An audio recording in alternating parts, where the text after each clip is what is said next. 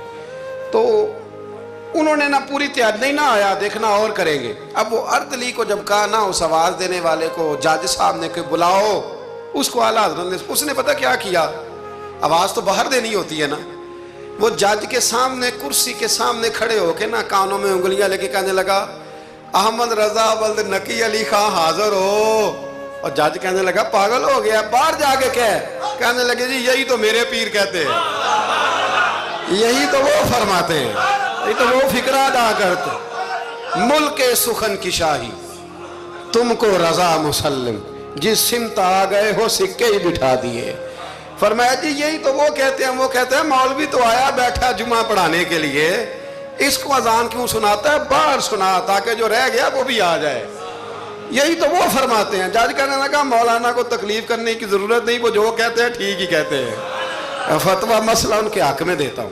یاد رکھیں اعلیٰ حضرت کا یہ کمال تھا کہ انہیں اللہ نے علم بھی دیا تھا اور سمجھانے کی طاقت بھی عطا فرمائی، ان کے اندر یہ قوت تھی، یہ ہمت تھی کہ وہ بات سمجھا سکتے تھے، لیکن جس کی شان زیادہ ہوتی ہے اس کے مخالف بھی زیادہ ہوتے ہیں، پکی بات۔ اعلیٰ حضرت نے ایک شعر لکھا ہے، غوث پاک سے فریاد کرتے ہیں عدو